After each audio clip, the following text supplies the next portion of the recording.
ইব্রাহিম আলাইহিস সালাম তার পিতাকে ডাক দিয়ে বলতেছেন, হে আমার পিতা, আপনি কিসের পূজা করেন, কোন মূর্তির পূজা করেন, কাকে উপাস্য রূপে গ্রহণ করেছেন?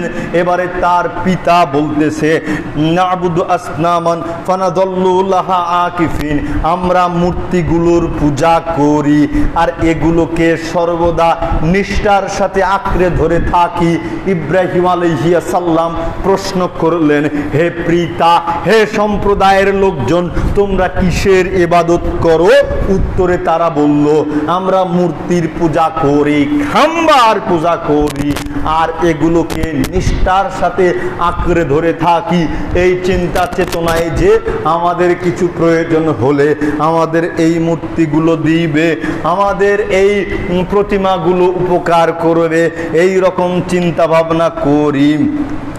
এবারে ইব্রাহিম আলাইহিস সালাম দেখেন তাদের কথার পরিপ্রেক্ষিতে কি কঠিন জবাব দিচ্ছেন। তিনি বলতেছেন, হাল ইয়াসমাউনাকুম ইয তাদউন,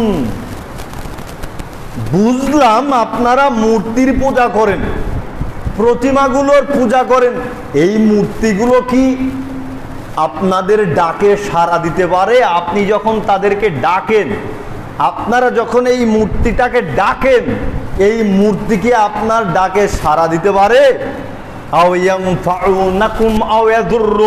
অথবা এই মূর্তিগুলো কি আপনার কোনো উপকার করতে পারে, আপনার কি কোনো ক্ষতি করতে পারে? কিন্তু আফসোস আফসোস, তারা লজ্জিত হয়ে গেল, সঙ্গে সঙ্গে বলে উঠল, বাল ওয়াজাদনা আবাআনা কাযালিকা ইয়াফআলুন, না না না, এই মূর্তিগুলোকে আমরা যখন ডাকি তখন আমাদের ডাকে সাড়া দিতে পারে না, এই মূর্তিগুলো আমাদের উপকার করতে পারে না, এমনকি এই মূর্তিগুলো আমাদের কোন রকম ক্ষতি করতে পারে না। ক্বালা আফরাআইতুম মা কুনতুম তা'বুদুন, কিন্তু আমাদের পূর্ববর্তী লোকেরা এই মূর্তিগুলোর পূজা করত, আমাদের বাপ দাদা পূর্বপুরুষ থেকে আমরা এই মূর্তিগুলোর পূজা করে আসতেছি। বর্তমান সমাজে আমাদের মধ্যে পাপের মানে কি বলে, পাপ স্থায়িত্ব করার জন্য বড় দলিল কি জানেন? বড় দলিল হচ্ছে বাপ দাদাদেরকে করতে দেখে এসেছি। ঠিক না ঠিক বলেছি? কবরস্থানে গিয়ে মৃত মানুষকে দাফন করার পরে খেজুরের ডাল পুঁতেন না অনেকেই?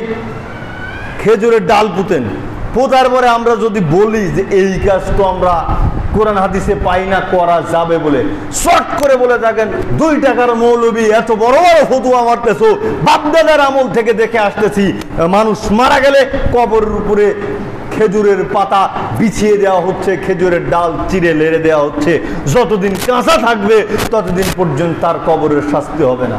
নাউজুবিল্লাহ, আস্তাগফিরুল্লাহ। আপনার শক্তি বুদ্ধি কোন জায়গা গিয়ে পৌঁছেছে আপনি বুঝতে পেরেছেন?